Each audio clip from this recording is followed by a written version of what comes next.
সর্বদা তোমার জীবন ঝলমলে মিষ্টি রোদের আলোয় ভরে থাকো। আজকে তোমার খুশির দিনটা কোনো দিনও যেন হয় না মলিন, দুঃখ যেন তোমার কাছে আসতে না পারে।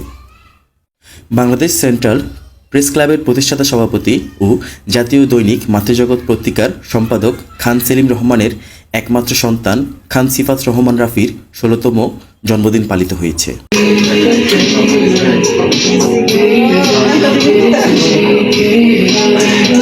৪ সেপ্টেম্বর ২০২৪ বুধবার Bangladesh central press club Mirpur কার্যালয় সিনিয়র সাংবাদিকদের সহ তার আত্মীয়স্বজন নিয়ে রাফির ১৬তম জন্মদিনের কেক কাটা হয়।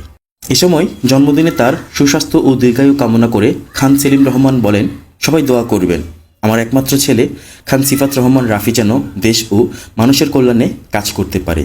এ সময় রাফির মা আসিয়া রহমান রাফির জন্য সকলের কাছে দোয়া চেয়েছেন। এ সময় আরও উপস্থিত ছিলেন বাংলাদেশ সেন্ট্রাল প্রেস ক্লাবের সিনিয়র যুগ্ম সাধারণ সম্পাদক জাহাঙ্গীর আলম, মিরপুর প্রেস ক্লাবের সভাপতি ও দৈনিক মাতৃজগৎ পত্রিকার নির্বাহী সম্পাদক মোহাম্মদ আমিনুল ইসলাম রিপন, যুগ্ম সাধারণ সম্পাদক আফজাল হোসেন জাকির, এশিয়ান টেলিভিশনের স্টাফ রিপোর্টার শিহাব তালুকদার, জাতীয় দৈনিক মাতৃজগৎ পত্রিকার সহবার্তা সম্পাদক আবু তাহের, জাতীয় দৈনিক মাতৃজগৎ পত্রিকার চিফ রিপোর্টার শেখ মোহাম্মদ হুমায়ুন কবির ও মাতৃজগৎ পরিবারের সাংবাদিকবৃন্দ। ১৬তম জন্মদিনে সকলে রাফির জীবনে সুন্দর পরিকল্পনা ও সফলতার বয়ে আসার প্রত্যাশা করেন। খান সিফাত রহমান রাফির ১৬তম জন্মদিনে শুভেচ্ছা জানিয়েছেন বাংলাদেশ সেন্ট্রাল প্রেস ক্লাবের সাধারণ সম্পাদক মোহাম্মদ মাহিদুল হাসান সরকার, দৈনিক আমাদের দর্পণ এর সম্পাদক মোহাম্মদ আতিকুর রহমান, বাংলাদেশ সেন্ট্রাল প্রেস ক্লাবের সহসভাপতি মোহাম্মদ মোজাম্মেল হোসেন বাবু, জাতীয় দৈনিক মাতৃজগৎ পত্রিকার চট্টগ্রাম বিভাগীয় ব্যুরো প্রধান হাজেরা বিবি লাকি, চট্টগ্রাম জেলা প্রতিনিধি মোহাম্মদ জসিম সহ আরও অনেকে।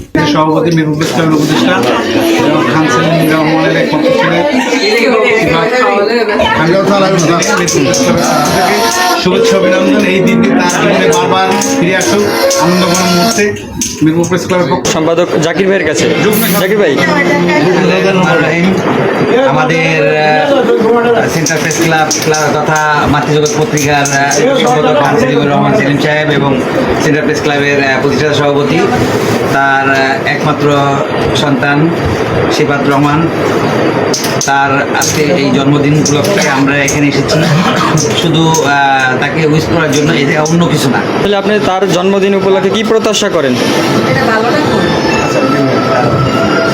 আমি তার জন্মদিন উপলক্ষে সকলের কাছে দোয়া কামনা করছি, সে যেন মানুষের মতো মানুষ হয়, জনগণের পাশে থাকতে পারে, জনগণের মঙ্গলে কাজ করতে পারে, সাধারণ মানুষের পাশে থাকতে পারে এবং মানুষের মতো মানুষ হয়ে দেশের জন্য কাজ করতে পারে। তার জন্য সবাই দোয়া করবেন এবং আমার নিজ বাবা মার জন্য সবাই দোয়া করবেন, আমার ফ্যামিলি সকলের জন্য সবাই দোয়া করবেন। ধন্যবাদ সবাই।